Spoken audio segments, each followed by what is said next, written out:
Bueno, ya tenemos una analogía bastante, ¿no? Bastante uno a uno, ¿no? Curvamos el espacio, curvamos el campo cuántico global, lo experimentamos como gravedad, lo experimentamos como conciencia, ¿sí? Ambas propiedades vienen de la relación. Y acá podemos, de esto ser verdad, podemos inferir un montón de cosas, aunque no tengamos pruebas de aquello, ¿no? Acá, por ejemplo, podríamos inferir que la gravedad y esta relación existe por la condición del universo.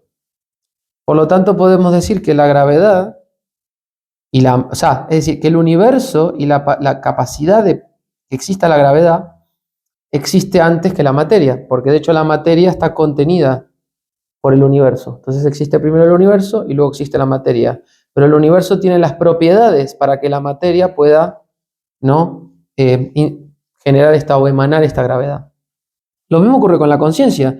La conciencia existe como potencial del universo, ¿sí? Hasta bueno, no sabemos en otras partes del universo, ¿no? Pero nosotros de repente comenzamos a ser conscientes, ¿no?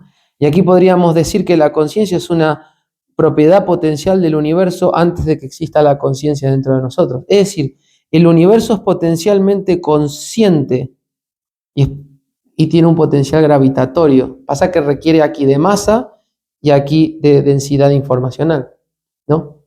Pero al final es el universo, ¿no? Entonces podemos decir que el universo es gravedad en potencial, el universo es conciencia en potencial, ¿no?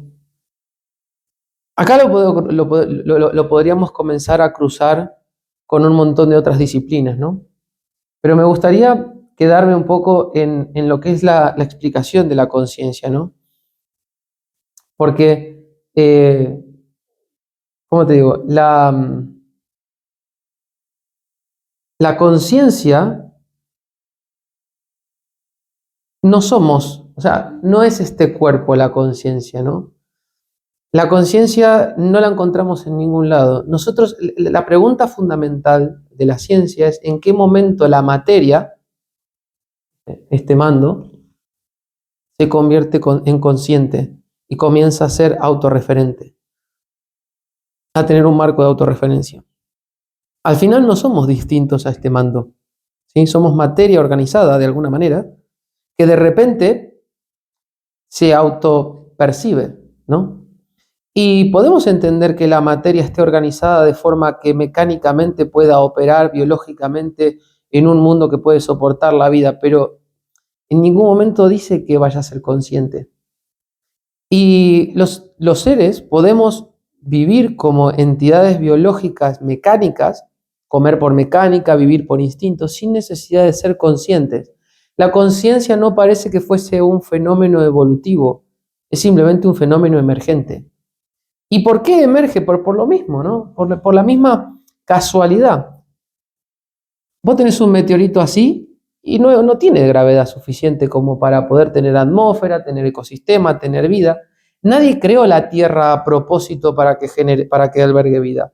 Lo que ocurre es que la Tierra está en una distancia justa a la distancia del Sol y tiene una gravedad, ¿no?, que le permite mantener una atmósfera y, ¿no? Es decir, la habitabilidad de la Tierra es un accidente, pero las condiciones ya venían dadas desde la estructura del universo. Aquí igual. El día de mañana, si nosotros encontramos una civilización extraterrestre que es consciente, vamos a encontrar lo mismo que vemos en nosotros. Un ser que tenga la forma que tenga vive dentro de un marco de autorreferencia. Eso es lo que vamos a encontrar. Vamos a encontrar que tiene ese libre albedrío. Vamos a encontrar, ¿no? ¿Cómo te digo? No necesariamente, aunque sí es relacionado, no necesariamente hiperinteligente. Pero hay una cosa que sí, nunca vas a encontrar a un ser estúpido hiperconsciente. Eso no existe. La conciencia es relativa al nivel de inteligencia.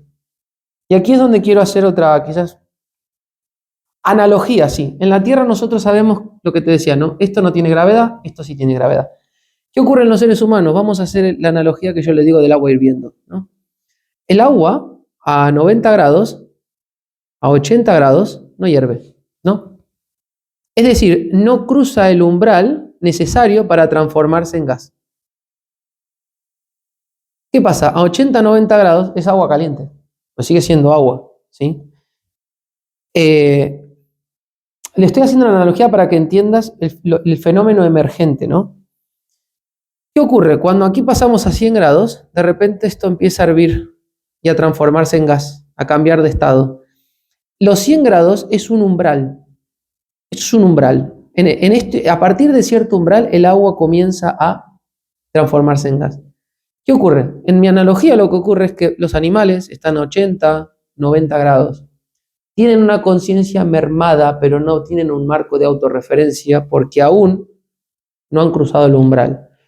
Los seres humanos, incluso recién nacidos, hemos cruzado el umbral y nuestra agua, entre comillas, no está en ebullición. Tenemos conciencia en ebullición. Por eso emanamos conciencia y esto emana gas caliente, ¿no? Que sería el vapor caliente. Los seres humanos podemos llegar a 120, 130. Nuestro grado de conciencia no tiene un límite por arriba como quizás lo puede tener el agua. Nosotros podemos tener más conciencia de nosotros mismos si incrementamos la inteligencia. Aquí nosotros incrementamos la temperatura, pues el agua lo que va a hacer es evaporarse más rápido. Entonces, ¿qué ocurre? Este es el fenómeno que yo le llamo de ebullición del agua, ¿no? Que hago una analogía con la conciencia. Nosotros vivimos ya hemos cruzado este umbral, pero no como como una característica evolutiva buscada, como la Tierra. Tampoco es algo buscado, algo que dijimos, no, evolutivamente necesitamos ser conscientes no funciona así. Nosotros, la naturaleza, nuestro cerebro, nuestra necesidad de navegar el entorno, ha hecho que crucemos este umbral y al haber cruzado el umbral, hemos generado accidentalmente un marco de autorreferencia, lo que nosotros llamamos conciencia. La conciencia es un subproducto emergente de la inteligencia que hemos construido por la evolución necesaria para vivir en este planeta. Y de repente hemos sido conscientes, pero ya te digo, no fue algo buscado, fue accidental, como la Tierra, que se convirtió en un lugar habitable para la vida o donde la vida no se puede dar paso, pero no fue creado, ¿no?, por el sistema solar o por la galaxia o por no, simplemente emerge porque las propiedades del universo lo permiten. Y aquí igual, las propiedades del universo permiten la existencia de la conciencia, ¿sí? Podríamos seguir por este lado, pero creo que la analogía, que era lo que me interesaba, ¿no? Conciencia y gravedad como analogía o mecánica uno a uno, es interesante. El tema es que para la conciencia, ahora viene, bueno, yo ahora puedo empezar a volar con un montón de interpretaciones. Esto básicamente para mí es lógica deductiva en el momento que en mi cabeza me pregunto, che, ¿qué tal si la conciencia no es más que la misma mecánica?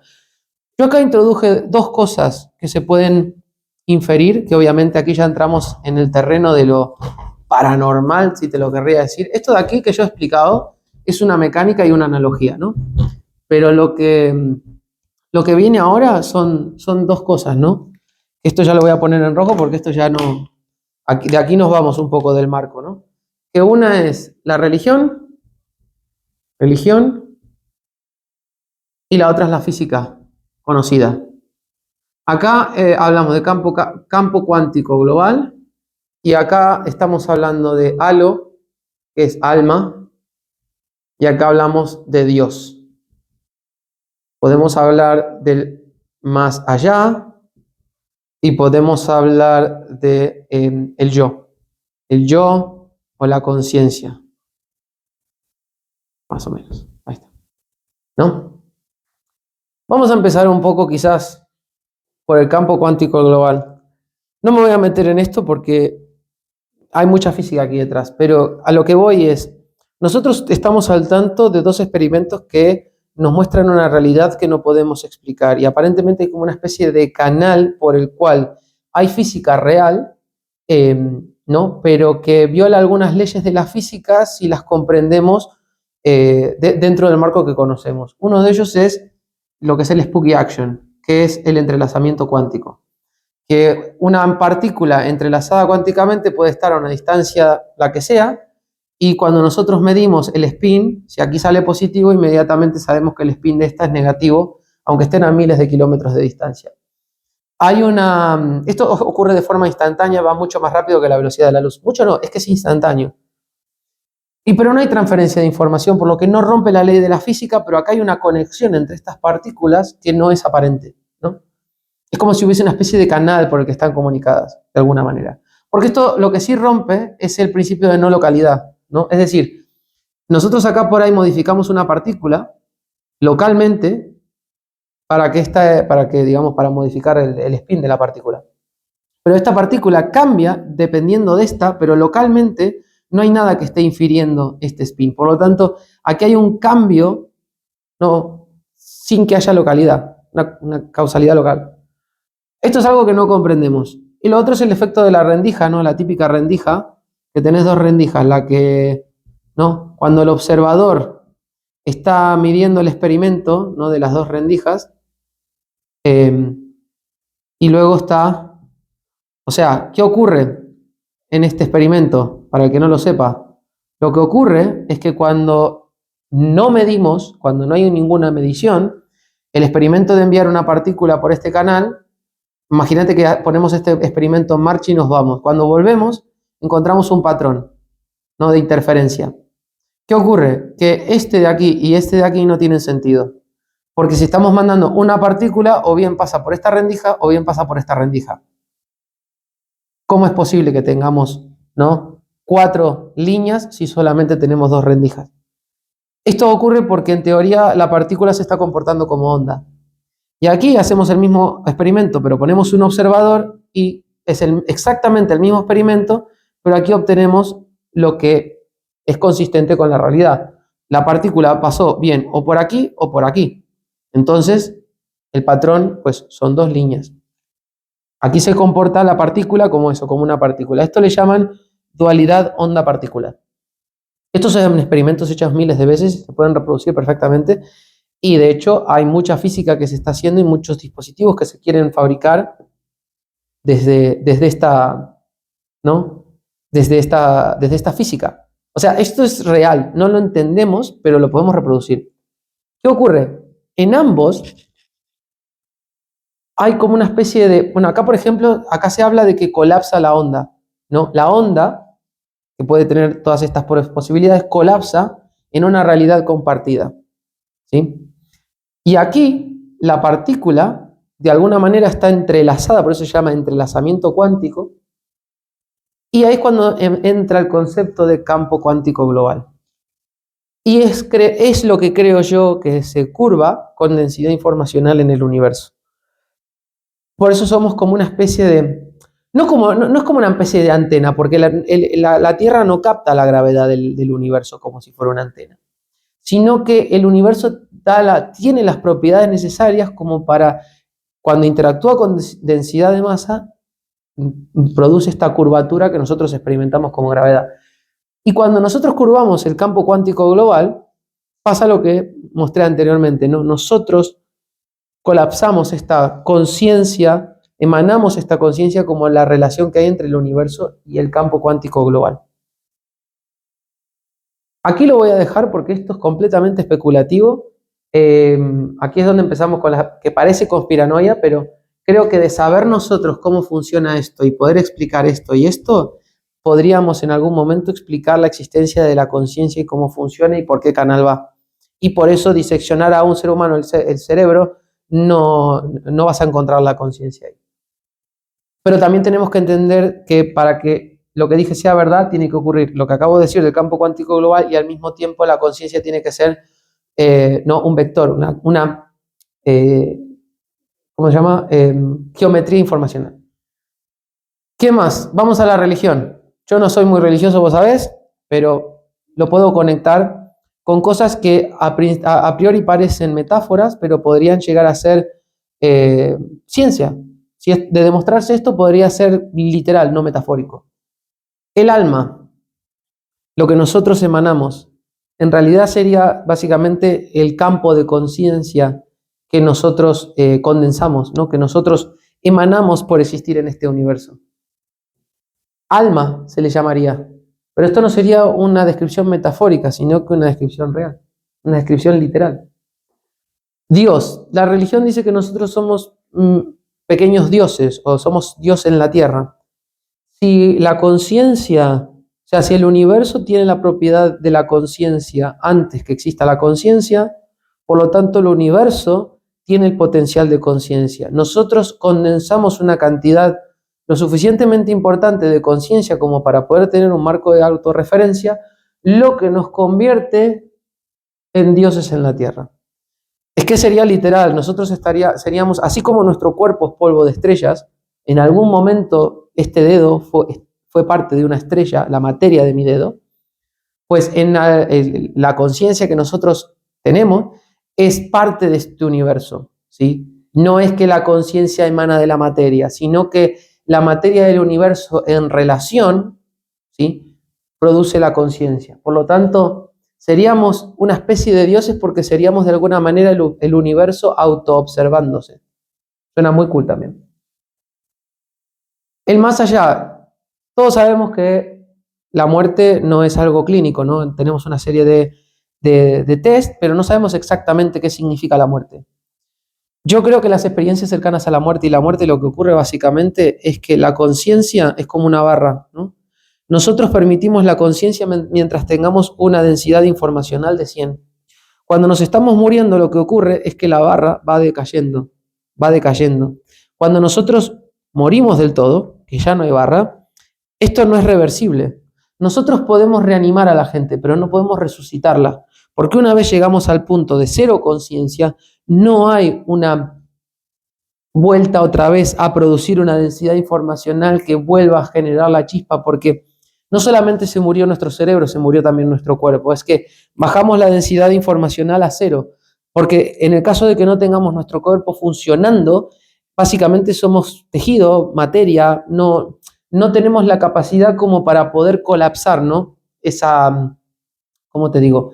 Esa conciencia, para poder emanar esa conciencia, ¿no? La densidad informacional, a diferencia de la densidad de masa, la densidad informacional requiere de un sustento. Es como el río, ¿no? Requiere de un cauce. Si no hay cauce, no hay conciencia. Las experiencias cercanas a la muerte ocurren acá. Cuando todavía clínicamente puede que estés muerto, clínicamente estás muerto acá, pero todavía tenés conciencia acá, incluso acá tenés conciencia. Aquí es donde se dan las experiencias cercanas a la muerte. En el momento que llegaste a tener una densidad informacional de 0, básicamente tu conciencia ya no tenés tu cuerpo ya no tiene la capacidad de condensar la conciencia del universo. Por lo tanto ocurre como el planeta. ¿Qué pasa cuando el planeta lo cortás por acá? Acá tenés el 80% de gravedad y acá tenés el 20% de gravedad. ¿Y qué ocurre si rompes el planeta en 1000 pedacitos? Pues que aquí tenés un 1% de gravedad, aquí tenés un 1% de gravedad. ¿Y qué pasa si lo rompes en más pedacitos? Llega un momento que la gravedad es tan baja que es negligente. No hay gravedad. Lo que le ocurre a esta pizarra no tiene gravedad, es negligente, ¿sí? Pues lo mismo ocurre con la conciencia. A partir de aquí es negligente, ¿sí? No vamos a ningún lado, no desaparece, simplemente no existe más la relación necesaria entre el universo y la densidad informacional como para sostener conciencia, ¿sí? El río, básicamente, se corta la fuente. Y si no hay fuente, da igual la forma del río, da igual el cauce del río. Si no hay fuente, o si digamos, el cauce y lo empinado ya empieza a ser, digamos, una empinación positiva, pues el agua se queda en la fuente, no fluye. Acá creo que el yo y la conciencia, creo que había puesto. No me acuerdo muy bien de qué iba esto. Pero bueno, ya si me acuerdo grabaré otro video. El tema es que es esto, ¿no? Puedo cruzarlo con la conciencia, la puedo cruzar con religión y la puedo cruzar con física. Intento mantener alguna especie de rigor o una coherencia interna dentro de lo que es la teoría, pero lo más importante, creo yo, es que lo que describo es un mecanismo que existe, que está descrito, que funciona tal cual para la gravedad. Obviamente esto requiere de unos ingredientes que no sabemos todavía si existen, pero sí que tenemos, al menos tenemos mucha intuición y de hecho hay mucha física y ciencia que no contradice el modelo, tampoco lo prueba claramente, pero en el que podemos de alguna manera soñar todavía, ¿no? Y no es alentador porque no te dice que hay vida después de la muerte, tampoco es materialismo puro en el que nosotros, o yo estoy describiendo, ¿no?, que la conciencia está en nuestro cerebro, no hay materialismo puro, tampoco. O sea, no es místico, no es paranormal, no es alentador, simplemente es una descripción de lo que yo entiendo desde mi intuición, después de haber pensado mucho y de haberlo cruzado con información que tengo. Quizás en el futuro pueda cambiar de opinión o buscar otras explicaciones. De momento creo que esto es bastante, a ver, en mi cabeza es un modelo bastante razonable, de hecho más razonable que ninguna otra cosa que haya leído o que haya escuchado por ahí. Así que nada, acá lo dejo. Una teoría más, pero esta vez explicada con pizarra que creo que se entiende mejor.